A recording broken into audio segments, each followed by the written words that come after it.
Hi అండి. నమస్తే. ఇంకా వర్షాలైతే కొంచెం తెరపిచ్చాయి కదా! అప్పటికి మబ్బులు పట్టే ఉన్నాయండి. కొంచెం కొంచెం ఎండైతే వస్తుంది. ఒకరోజు గ్యాప్ ఇచ్చింది మళ్ళీ వర్షాలైతే పడుతున్నాయండి. మనమైతే వర్షంలోనే టమాటా నారు తీసుకొచ్చి నాటాం కదా! బాల్కనీలో పెరిగాయని చెప్పేసి ఫర్టిలైజర్ ఇచ్చిన తర్వాత అవి ఎలా ఉన్నాయో చూద్దాం రండి. వాటితో పాటు పెయింట్ బకెట్స్‌లో గ్రో చేసినటువంటి సీడ్స్ కూడా జర్మినేషన్ చేసినటువంటి సీడ్స్ కూడా చక్కగా గ్రో అయ్యాయండి. టమాటా మొక్కలు చూసారా బానే ఉన్నాయి. మళ్ళా తర్వాత కూడా వర్షం పడిందండి. మరి ఎట్లా ఉంటాయో అనుకున్నాను. పర్లేదండి బానే ఉన్నాయి. పుచ్చకాయ మొక్కలు కూడా బానే ఉన్నాయండి. ఇంకా మొక్కల దగ్గర పాట్‌లలో కూడా కొంచెం తడిగానే ఉంది. ఒక 2 డేస్ నుంచి వాటర్ కూడా నేను పోయట్లేదు. టమాటా మొక్కలు మాత్రం చాలా బాగున్నాయండి. అలాగే కూలర్‌లో అయితే నేను మెంతికూర, తోటకూర జర్మినేషన్ అయితే చేశానండి. మెంతికూర చూసారా? ఇలాగా వర్షానికి నేను ఇలా మూత కప్పెట్టినట్టు పెట్టినా గానీ కొంచెం చూడండి ఇలా పడిపోయినట్లయితే అయిందనమాట. బాగా హెవీ వర్షాలయితే పడ్డాయి కదా! ఒక 2, 3 రోజులైతే బాగా వర్షాలు పడ్డాయండి. ఇంక ఈ మెంతికూరను కూడా హార్వెస్ట్ చేసేయాలి. లాస్ట్‌లో హార్వెస్ట్ చేస్తాను. ఇక్కడ ఒక పెద్ద టమాటా చెట్టయితే ఉందండి. చూసారా? వర్షానికి, గాలికి టమాటా మొక్కయితే ఇలాగా పడిపోయింది. బాగా పూత, పిందెల మీదయితే ఉందండి. చాలా పెద్దగా అయితే పెరిగిపోయింది. చూస్తూనే ఇది కూడా నేను నాటకుండానే అదే పడి మొలిచిన మొక్క అనమాట. ఓకే అండి. ఈ మొక్కకైతే మనం ఇప్పుడు ఒక సపోర్ట్ అయితే ఇద్దాము. చిన్న కర్ర మొక్కని ఏదైనా బకెట్‌లోనికైతే గుచ్చేసి మొక్కకి మనం సపోర్ట్‌గా ఒక తాడునైతే కట్టేద్దామండి. ఈ విధంగా అయితే కర్ర మొక్కని తీసుకొచ్చేసాను. ఇది చిన్నగా ఉంది సరిపోతలేదు అని గుచ్చాను. మొక్క సగానికే వచ్చిందండి. ఇంకా అవ్వదు దీనితోటి. ఇంకొంచెం పెద్ద స్టిక్‌నైతే తీసుకొద్దాము. మొక్క మాత్రం బాగా పెరిగిపోయిందండి. చెట్టు నిండా పూత, అలాగే పిందెలతోటుంది. చాలా బరువుగా అయిపోయిందనమాట చెట్టు మాత్రం. టమాటా మొక్కలు అంతే అండి. మనం ఏదో ఒక సపోర్ట్ అయితే వాటికి ఇస్తూ ఉండాలి. ఇలాగ కర్రలని గుచ్చేసి పక్కన తాడుతోటి ఆ మొక్కలనైతే మనం కట్టేయాలనమాట. అప్పుడే వాటికి సపోర్ట్ అనేది బావుంటుంది. టమాటా మొక్కలు చాలా తేలిగ్గా ఉంటాయండి. ఊరికనే అవి మనకి విరిగిపోతాయనమాట. గాలి, వర్షం వచ్చిందంటే ఇలా పడిపోతాయి. మనం టమాటా మొక్కలకైతే ఇలాగ సపోర్ట్ అయితే ఇచ్చుకోవాలి. ఒక పెద్ద స్టిక్‌నైతే పెట్టేసానండి. పెట్టేసి ఒక చిన్న తాడుతోటైతే ఇలాగ సపోర్ట్‌గా అయితే కడదామని ట్రై చేస్తున్నాను. ఒక చేత్తో ఫోన్ పట్టుకున్నాను కదా! మరో చేత్తోటి ఒక చేత్తోటి చేయడం అనేది కొంచెం కష్టంగా అనిపిస్తుంది. మొత్తానికైతే ఒక తాడుని తీసుకొచ్చి చిన్నగా అయితే ఈ టమాటా మొక్కకి సపోర్ట్ అయితే ఇస్తున్నానండి. అలాగే ఈ టమాటా మొక్క బకెట్‌లోనే చూడండి అవి వచ్చేసి బ్లాక్ బెర్రీస్ మనం నేరేడు కాయలు అంటాం కదా! అవి సీడ్స్ అలా తిని కంపోస్ట్ లాగా అక్కడ వేస్ట్ వేసేస్తే అందులోంచి మొక్కలైతే వచ్చేసాయండి. చాలా ఈజీగా బ్రతికేస్తాయి మనకి నేరేడు చెట్లు కూడా. మొక్కలొచ్చేసి బాగా బ్రతుకుతాయి. ఓకే అండి. ఈ విధంగా అయితే టమాటా మొక్కకైతే చూడండి మళ్ళీ గాలి రాగానే అది వాలిపోతుందనమాట. ఇంకొంచెం స్ట్రాంగ్‌గా అయితే కొంచెం గుచ్చేసి మళ్ళీ బాగా ఇలాగైతే కట్టేసాను. ఓకే అండి. టమాటాలు మనం చాలా ఈజీగా ఇంట్లో అయితే గ్రో చేసుకోవచ్చు. ఒక టమాటా పిసికేసి అలా ఏసినా గానీ చక్కగా నారనేది వస్తుందండి. చక్కగా మనకి కాయలనేవి వస్తాయి. ఇక్కడ కొంచెం వర్షానికి వేర్లనేవి బయట బాగా కనిపిస్తున్నాయండి టమాటా మొక్క కుదురులో. అందుకని చెప్పేసి కొంచెం మట్టితోటి ఇలాగా కవర్ అయితే చేస్తున్నాను. అలాగే ఇంకొంచెం దీంట్లో కొంచెం కిచెన్ వేస్ట్ కూడా వేద్దామనుకుంటున్నానండి. తీసుకొచ్చి పెట్టాను ఒక కవర్‌లో. ఇంక ఈ కిచెన్ వేస్ట్ కూడా ఆ టమాటా మొక్క మొదట్లోనికైతే వేసేస్తాను. వేసేసి మనం వాటరింగ్ చేస్తూ ఉన్నామంటే ఈ బాగా ఫర్టిలైజర్‌గా అవుతుందండి. తర్వాత ఇదంతా కూడా ఎండిపోయి మొక్కకి మంచి ఎరువైతే అవుతుందనమాట. ఇందులో ఉల్లి పొట్టున్నాయి, కూరగాయల తొక్కు అన్నీ ఉన్నాయన్నమాట.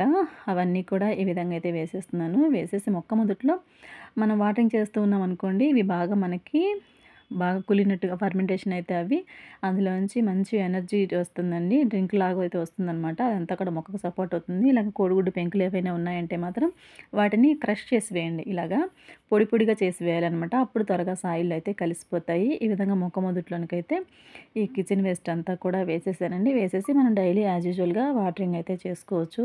ఈ మొక్క మాత్రం బాగా బరువైపోయి సపోర్ట్ అయితే సరిపోలేదండి. ఇంక నేను కొంచెం ట్రై చేస్తున్నాను. పిందెలు చూసారా చిన్న చిన్న పిందెల టమాటాలున్నాయి. మొత్తానికైతే ఈ విధంగా అయితే కట్టేసానండి టమాటాలు.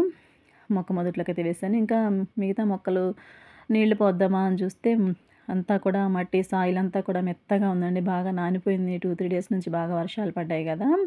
ఇంకా గడ్డయితే బాగా మొలిచిందండి. ఇట్లాగ వర్షాలు పడిన తర్వాత మనం ఈజీగా అయితే ఈ మట్టిని క్లీన్ చేసుకోవచ్చనమాట. ఇలాగ పీకామంటే ఈజీగా అయితే వచ్చేస్తుంది. బాగా నానిపోయి ఉంటుంది కదా వర్షాలకి. అక్కడక్కడ మొలిచినటువంటి గడ్డంతా కూడా ఇలాగ క్లీన్ అయితే చేస్తున్నానండి. ఇలాగ పీకేసినటువంటి గడ్డినైతే నేను పడేయనండి. పక్కకు అలా పెట్టేసామంటే అది మళ్ళీ మనకి కుళ్ళిపోయి ఎండిన తర్వాత కంపోస్ట్‌గా అయితే రెడీ అవుతుంది. ప్రతి బకెట్‌లో కూడా ఇలాగైతే మొలిచిందనమాట. కానీ తీస్తుంటే మాత్రం చాలా ఈజీగా అయితే వచ్చేస్తుందండి.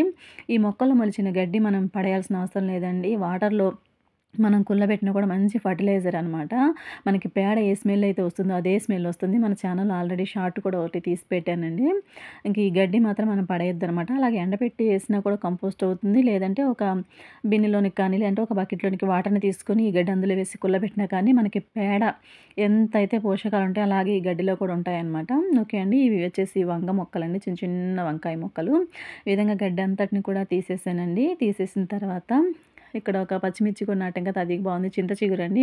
ఇది కూడా ఇప్పటికి 2, 3 సార్లు హార్వెస్ట్ చేశాను. మళ్ళీ వస్తుంది. ఈజీగా మనం చింత చిగురునైతే ఇంట్లో గ్రో చేసుకోవచ్చండి. ఇదొచ్చేసి దొండ తీగలో నాటినటువంటి టమాటా మొక్క.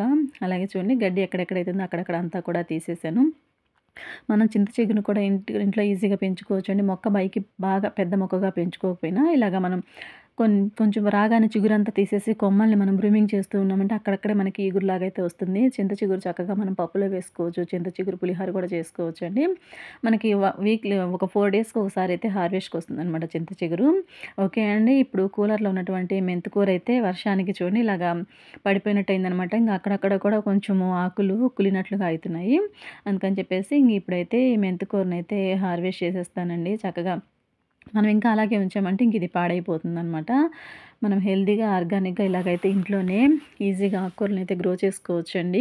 పక్కన తోటకూర కూడా చూసారా? ఇంక ఇప్పుడిప్పుడైతే బాగా గ్రో అవుతుంది. మెంతికూర మాత్రం చాలా ఈజీగా గ్రో అవుతుందండి. మనం జర్మినేషన్ చేసినట్టు 3 డేస్‌కే మనకి మొలకలనేవి వచ్చేస్తాయి. 1 వీక్ నుంచి మనం హార్వెస్ట్ అయితే చేసుకోవచ్చండి. 10 డేస్, 15 డేస్ లోపల చిన్న చిన్న మొలకలు తీసుకున్నామంటే అవి మనకి మంచి ప్రోటీన్స్ అనేవి ఉంటాయి.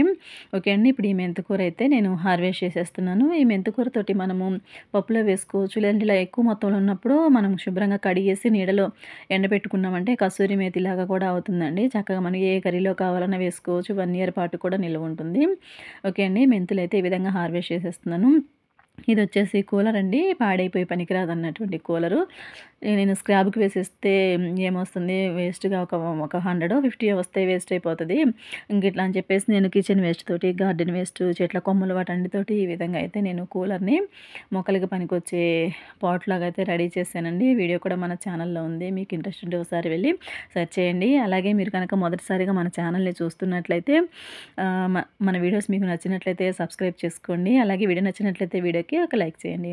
ఓకే అండి. ఈ విధంగా అయితే మెంతికూర అంతా కూడా హార్వెస్ట్ చేశాను. ఇలాగ తీస్తుంటే ఈజీగా వస్తుందనమాట. బాగా మనకి గార్డెన్ సాయిల్ వేసాము. వర్షాలకి బాగా మెత్తగా తడిసిపోయింది కదా! ఇంకని చెప్పేసి చక్కగా ఇది వస్తుందండి. ఇందులో అక్కడక్కడ తోటకూర మొక్కలు కూడా ఉన్నాయి. అవి రాకుండా నీట్‌గా అయితే ఈ విధంగా తీసేసాను. ఓకే అండి. ఇదంతా కూడా నేను ఏమి కూడా తీసుకురాలేదు. టబ్బు కానీ, ఏదైనా ప్లేట్ గానీ తీసుకురాలేదు. టమాటా మొక్కలు నాటాం కదా! అవి ఎలా ఉన్నాయో చూద్దామని చెప్పేసి వచ్చాను. అంతలోపు మెంతికూర ఇలాగా ఇంకా పాడవుతున్నట్లుగా అనిపిస్తుంది. ఇంక సరే కదా! వర్షాలు పడుతున్నాయి. మళ్ళీ కూడా పడేలాగే ఉందని చెప్పేసి మెంతికూర అంతా కూడా హార్వెస్ట్ చేసేసాను. ఓకే అండి.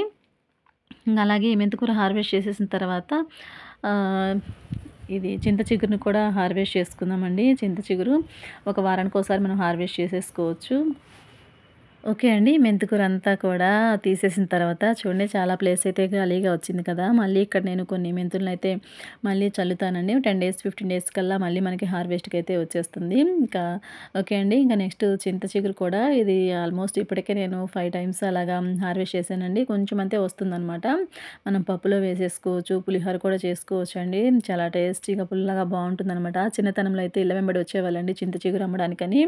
మా అమ్మ వాళ్ళు కొనేసి పప్పు చేసేవాళ్ళనమాట. చింత చిగురు పప్పు అని చేసేవాళ్ళు. ఇప్పుడు మనం ఇక అమ్మడం కూడా తక్కువైపోయింది. మనం ఇలా ఈజీగా ఇంట్లో అయితే చింత చిగురుని గ్రో చేసుకోవచ్చండి. ఇలాగ మొక్కలను వేసేసి ఇవి పైకి మనం పెరగనివ్వకుండా వచ్చినట్లు ఇలాగ హార్వెస్ట్ చేసేసుకొని పైకి పెరుగుతున్న మొక్కల్ని బ్రూమింగ్ చేసామంటే చక్కగా మనకి అంతే సైజులో ఉంటాయి. చింత చిగురు బాగా వస్తుందనమాట. ఓకే అండి. ఇంక ఈ విధంగా అయితే చింత చిగురు హార్వెస్ట్ అయితే చేసేసాను. అలా చింత చిగురు హార్వెస్ట్ చేస్తున్నప్పుడు ఇక్కడ చూసారా ఒక చిన్న పురుగైతే ఉందనమాట. చిన్న పురుగు. ఇక తప్పదండి వర్షాకాలంలో ఇలాగా మనకి ఇక మొక్కలకి పురుగులు అవన్నీ అయితే పడుతుంటాయి. ఇంకా కొమ్మ ఇలా తీసేసాను. చాలా చిన్నదనమాట. ఇంక తీసేసి నేనైతే ఇలాగ పురుగులు ఏవైనా వచ్చాయంటే మాత్రం వెంటనే వాటిని ఇలాగా చంపేసేస్తానండి. లేదంటే మళ్ళీ అలా వదిలేస్తే మళ్ళీ మొక్కల మీదకే వస్తాయి. ఓకే అండి. ఇలా హార్వెస్ట్ చేసినటువంటి మెంతి కూరని అలాగే చింత చిగురునైతే ఇంట్లోకి తీసుకొచ్చేసాను. ఈ 2 కలిపి పప్పు చేస్తానండి. ఆ వీడియో సాహిత్య రాజేష్ కిచెన్ ఛానల్‌లో పోస్ట్ చేస్తాను. ఓకే అండి. Thanks for watching.